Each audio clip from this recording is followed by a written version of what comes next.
नमस्कार। मातृशक्ति और पितृशक्ति कहा यह जाता है कि भाई व्यक्ति को जो भी जीवन में घटना घटित होती हैं, अतीत और वर्तमान में जो व्यक्तित्व अपने इतिहास रचते हैं, निगेटिव और पॉजिटिव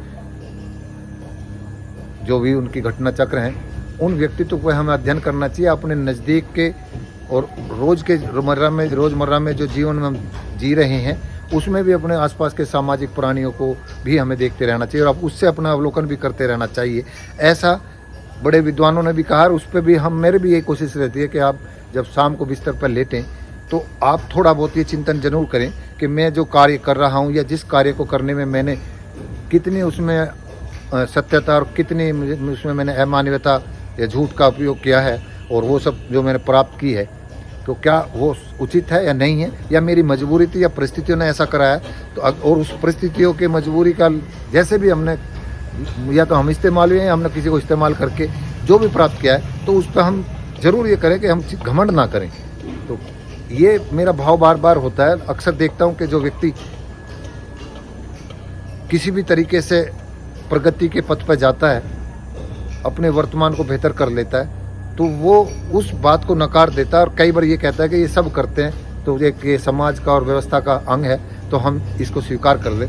तो स्वीकार करना अलग बात है, उसके ऊपर पश्चाताप करना, आत्मिक अवलोकन करके उस पर हमें चिंतन करके सही गलत का तो ज़रूर बताना चाहिए। तो मेरे सामने अभी 2-3 दिन से घटना कुछ ऐसी हुई हैं। तो एक सज्जन ने कहा कि मैं किसी एक संगठन का, एक हमारे समाज के संगठन के ऊपर काफ़ी चर्चा चल रही है। तो वो कहते रहे कि भाई मेरे साथ में जो मैं उसमें पदाधिकारी भी हूँ और कुछ लोग जो असंतुष्ट होते हैं या कहते हैं यार तुम ये बात करो वो बात करो, वहाँ पर आवाज़ उठाओ। तो मैं कहता हूँ भाई आप मीटिंग होगी तो आप भी उसमें अपनी बात रख लेना, मैं आपकी बात को बढ़ाते हुए आपको बोलने के लिए कहूँगा। तो अक्सर जो मुझसे पीठ पीछे उस संस्था के जिम्मेदारों के लिए आलोचना करते हैं, नित्य नई कमियां या सुधार की बात करते हैं, जब वो कभी आमने सामने कहीं मीटिंग में या जनरल उसमें मिल जाते हैं कि भाई आप अपनी बात रखिए, तब वो उन जिनकी वे आलोचना करते हैं, सुधार की बात करते हैं, उसको भूल जाते हैं। कहते हैं अरे नहीं हम आपसे संतुष्ट हैं और आप जो कर रहे हैं बहुत अच्छा कर रहे हैं, आपने नेक कार्य किया। तो उस अवस्था में मैं बैकफुट पर आ जाता हूँ। अक्सर वे ये कहते हैं, उनकी वो आजकल टेपिंग चलती है मोबाइल में, वो भी सुनाते हैं कि जो तुम बात कर रहे थे कि भाई वो ऐसा कह रहे, वो कह रहे जी मेरा कोई ऐसा मकसद नहीं था। तो मैं ऐसे लोगों को फिर एक और अनुभव उसमें आया, कुछ ने कहा कि यार मैं भी लिखता रहता हूँ, बोलता भी हूँ कि यार ये कभी उनके पक्ष में बोल देते हैं, कभी उनके विरोध में बोल देते हैं, कभी किसी के पक्ष में बोल देते हैं। तो मेरे एक और रिलेटिव हैं, उन्होंने कहा कि नहीं वो जो कहते हैं वो जो दिखता है उसको कहते हैं। तो मैं इसलिए ऐसे लोगों को ये बताना चाह रहा हूँ कि आप ये समझिए कि जो आलू है, आलू की जो वो हर जगह हर सब्जी में अपने आप को फिट कर लेता है और ख़ास तौर से अगर उसे पराठा बनाए पराठे में समाहित कर लेता है। तो जो आलू की पृष्ठभूमि के या इस तरह के व्यक्तित्व के लोग हैं, इन लोगों का कोई ज़्यादा विश्वास ना करें। ये खाए जाते हैं और ये जहाँ मिल जाते हैं वहीं अपने जैसा व्यक्तित्व बना लेते हैं। तो इनको हमें ध्यान भी रखना चाहिए। तो जैसे वो दूसरे पदाधिकारी कह रहे हैं कि मेरे सामने कुछ और पीछे कुछ, तो ये आलू हैं। तो इन आलू पे ज़्यादा, इसलिए आलू जो ज़्यादा खाता है वो खुद भी आलू से हो जाता है और उसके ज़्यादा वजूद नहीं होता है, उसको एक जनरल बात मान लेते हैं। तो हमें इससे हट करके आलू की भूमिका से अलग हट करके, जैसे हम वो खाते हैं, हमारे मोदी जी क्या खा रहे हैं आजकल, बहुत महंगी वो मशरूम खाते हैं, तो उसकी चर्चा होती है कि नहीं ये इतनी पौष्टिक है। तो जैसे वो मशरूम की चर्चा होती है कि इतने 30,000 रुपये किलो की खा रहे हैं, तो आप अपना व्यक्तित्व, अपना आचरण ऐसा बनाइए कि दूसरा आपके ना चाह करके भी, यानी कि आपका विरोधी हो या सहयोगी हो, आप उसकी कमियों को बताने का निष्पक्ष मादा रखिए। अपने काम साधने के लिए उसमें आप ये मत करिए कि भाई मैं क्यों बुराई लूँ, पीठ पीछे मैं कह सकता हूँ, सामने ना बुराई लूँ, मैं हर जगह उस आलू की तरह फिट हो जाऊँ, मुझे सब अपने स्वाद में समावेश कर लें।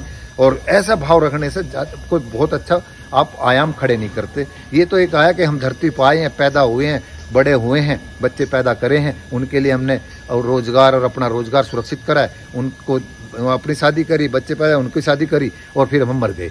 तो ये आम जीवन जो हम जी रहे हैं, उन आम और ख़ास में यही अंतर है। जो नए आयाम खड़े करते हैं वे तभी करते हैं जब वे देखती हुई व्यवस्था को, देखते हुए लोगों को, उन पर जब प्रहार करते हुए सुधार करने की बात करते हो, स्वयं में भी सुधार करते हो और सुधार करने का प्रयास करते हो।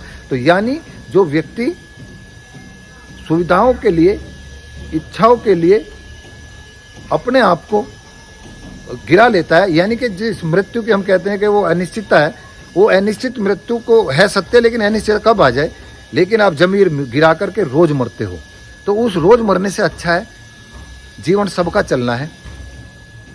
आर्थिक रूप से आप कम हो सकते हैं, लेकिन वो जो कीमत आप चुकाते हो उपलब्धि की, नज़दीकियाँ जाने की, ताकतवर के, उन ताकतवर के साथ अपना फोटो खिंचवा करके, उस श्रेणी में आकर के, उस गुटका बन करके जो प्राप्त करते हो, उस प्राप्त करने में जो आप मूल्य चुकाते हो, जो आप जमीर का पतन करते हो, यानी कि नित्य मृत्यु करते हो, वो बहुत घातक है। उस पर भी चिंतन करें। शाम को अपना ऐसा सोते समय जरूर विचार करें। ऐसा मेरा एक भाव आया कि मैं ये बताऊं, क्योंकि सहयोगी और विरोधी उसके सत्य को जरूर बताएं।